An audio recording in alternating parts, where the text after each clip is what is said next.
By the time John F. Kennedy entered the White House, Jackie Kennedy appears to have understood a painful truth about her husband. He wasn't faithful. The affairs weren't really the mystery. The mystery was Jackie. If she knew enough to understand what was happening, why did she stay? Was it the children? The presidency? The Kennedy family? Love? Or did Jackie understand their marriage in a way outsiders never did? Because only months before JFK was assassinated, a devastating tragedy changed something between them. People around the couple noticed it. More time together, more visible affection, even something as simple as holding hands. And just when their marriage seemed to be becoming something different, Dallas happened. 10 years before Dallas, Jacqueline Bouvier married John Fitzgerald Kennedy. September 12, 1953. She was 24. He was 36. The wedding photographs looked almost designed for history. A beautiful young bride, a rising senator, money, prestige, one of America's most ambitious political families. But Jackie learned almost immediately that photographs could hide enormous things.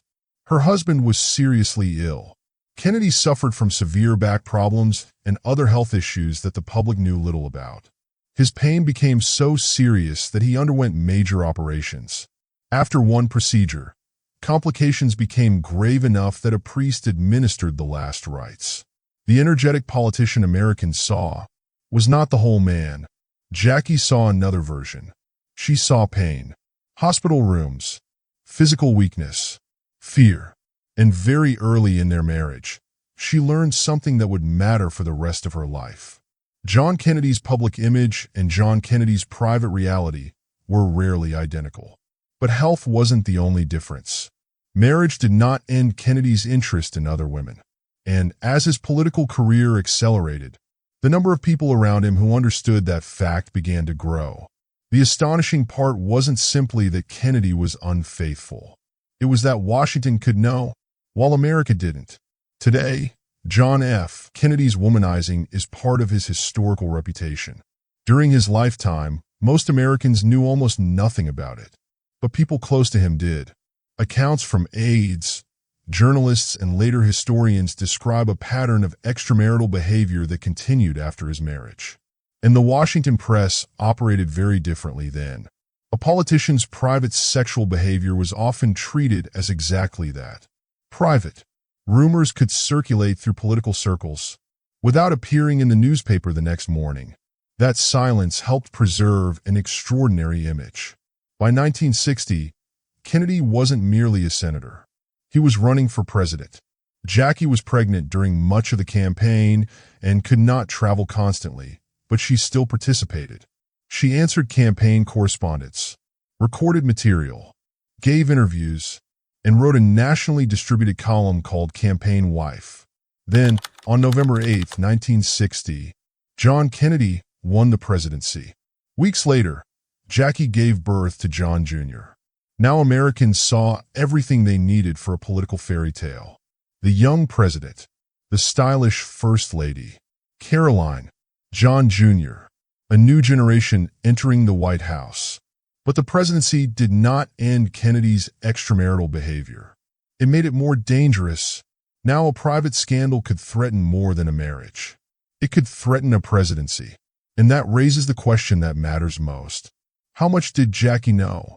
This is where we have to separate evidence from mythology. There is no reliable record showing that Jackie knew every woman later connected to her husband. Some alleged Kennedy relationships are much better documented than others. Some stories remain disputed, so we cannot honestly say Jackie knew everything. But the idea that she knew nothing is difficult to defend. Antoinette Tony Bradley was part of the Kennedys' close social circle. Her husband, journalist Ben Bradley, was a friend of the president. Years later, Tony recalled Jackie telling her that she knew Jack had affairs. According to Bradley's recollection, Jackie was saddened by it. That is a later recollection, not a recording of Jackie. But it matters, because it fits the larger reality of her world. Jackie lived among people who knew Kennedy well. Aides, friends, reporters, political insiders. She was not standing outside the Kennedy machine. She lived at its center. So if Jackie understood the broader pattern, then ignorance cannot fully explain why the marriage survived. And this is where the easy answers begin. She stayed because she was Catholic. She stayed because of the children. She stayed because divorce would have destroyed Kennedy politically. She stayed because of money. She stayed because she loved him. You can find versions of all of those explanations. But Jackie never left behind one trustworthy sentence saying, "This is why I stayed." So we shouldn't invent one. Instead, we can look at the life she actually built. And that leads to one of the strangest contradictions in the entire story.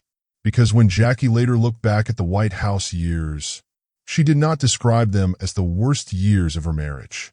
She called them the happiest time of her life. At first, that seems almost impossible. Her husband's affairs continued to shadow the marriage. The entire family lived under extraordinary public scrutiny. And yet Jackie remembered the White House years as unusually happy. One reason was surprisingly simple. For the first time, Jack worked close to home. As a senator and campaigner, Kennedy had constantly been traveling. But now his office was inside the same building where his family lived. The children could see him during the day. Jackie could see him more often. The presidency brought enormous pressure, but it also brought the family physically closer together. That fact matters because it destroys the easiest version of this marriage. Pain and happiness were apparently capable of existing at the same time. And Jackie had something else inside the White House. A life that belonged to her. She believed the mansion had lost too much of its historical character. So she began restoring it. She worked with historians and experts, located period furniture, promoted preservation, helped establish the White House Historical Association, and in 1962, she took millions of television viewers through the restored White House. The project transformed her public image. She wasn't merely Kennedy's glamorous wife. She became a cultural figure in her own right. History, art, diplomacy, style, preservation. During the Kennedys' trip to France, Jackie attracted so much attention that JFK jokingly introduced himself as the man who had accompanied Jacqueline Kennedy to Paris. She had built influence separate from her husband's, and that may help explain the marriage better than the image of a powerless wife. Jackie's life did not disappear into Jack's. She carved out territory of her own, but independence could make a difficult marriage survivable. It could not make Kennedy faithful, and for years, that contradiction seems to have become part of their normal life. Then Jackie became pregnant again, and what happened to that child would change the emotional center of their marriage. Before we reach that tragedy, one thing needs to be clear. Kennedy's affairs do not prove that every other part of his marriage was false. At a public performance, one observer later remembered seeing Jackie quietly rest her head against her husband's shoulder. A small moment, no speech, no cameras being performed for, just affection. Historian Robert Dallek has made the contradiction clear. Kennedy appears to have genuinely loved Jackie and still continued pursuing other women. That doesn't excuse the behavior. It makes the marriage harder to summarize. Kennedy could admire his wife and betray her. Jackie could be hurt and still value parts of the relationship. That's all we need to understand before August 1963. For nearly 10 years, Jackie had learned to live inside those contradictions. Then came something neither of them could control. August 7, 1963. Jackie Kennedy went into premature labor. She gave birth to a baby boy, Patrick Bouvier Kennedy. His lungs were severely underdeveloped. Doctors fought to save him. For approximately 39 hours, Patrick lived. Then, on August 9th, he died. He was 2 days old. People around John Kennedy had seen him survive illness, political defeats, pressure, public crises. But Patrick's death devastated him. And Jackie was grieving too. What happened next is one of the most revealing parts of their entire marriage. Because people close to the couple began noticing something different. Secret Service agent Clint Hill later described them as becoming noticeably closer after Patrick's death. Kennedy spent more time with Jackie. Their affection became more visible. And then, 5 days after Patrick died, there was a photograph. Jackie left the hospital. John walked beside her, and they were holding hands. That sounds ordinary. For them, it wasn't. People who knew the couple noticed precisely because visible physical affection had been unusual. After years of emotional distance, shared grief seemed to be drawing them toward each other. We should not romanticize this. Patrick's death did not prove Kennedy had permanently changed. It did not erase earlier betrayals. And history gives us no evidence strong enough to say their marriage was suddenly fixed. But something had changed enough for the people around them to notice. And that creates the most haunting question in this entire story. What might their marriage have become if they had been given more time? They got 3 months. Patrick died on August 9th. By November, Jackie was returning to a more public role. The president was preparing for a political trip to Texas. Jackie agreed to join him. It would be one of her first major public appearances after losing their son. On November 22, 1963, John and Jackie Kennedy rode through Dallas in an open limousine. Crowds packed the streets. Kennedy smiled. Jackie waved. At 12:30 p.m., shots were fired in Dealey Plaza. John Fitzgerald Kennedy was 46 years old. Jackie was 34. And in seconds, every question about the future of their marriage became impossible to answer. Would the increased closeness after Patrick have lasted? Would Kennedy's behavior have changed? Would Jackie eventually have reached a breaking point? Would they have grown closer? Further apart? We don't know. And responsible history should resist pretending otherwise. Their marriage did not receive an ending. It was interrupted, frozen permanently in 1963. But Jackie still had enormous influence over what came next. Because although she could no longer shape the marriage, she could help shape its memory. 7 days after Kennedy's assassination, Jackie spoke with journalist Theodore H. White. During that conversation, she connected her husband's presidency with the Broadway musical Camelot. A brilliant court, a beautiful moment, something extraordinary that existed briefly and could never be repeated. The idea appeared in Life magazine, and it stuck. More than 6 decades later, the Kennedy White House is still associated with Camelot. But there is an irony in that. The woman who helped create the myth knew better than almost anyone that the reality had been imperfect. Jackie knew about Kennedy's hidden illness. She appears to have understood his infidelity. She knew political ambition, distance, pregnancy loss, the death of Patrick, and finally, the assassination of her husband. Yet when she helped frame his public memory, she chose not to make his worst behavior the entire story. That doesn't mean she denied reality. It means she understood something important about history. Memory is built from selection, and Jackie Kennedy was exceptionally good at deciding what the public would see. So now we return to the question that began this story. If Jackie Kennedy understood that her husband was unfaithful, why did she stay? The most truthful answer is, we cannot reduce it to one reason. But the record gives us clues. She cared deeply about her children.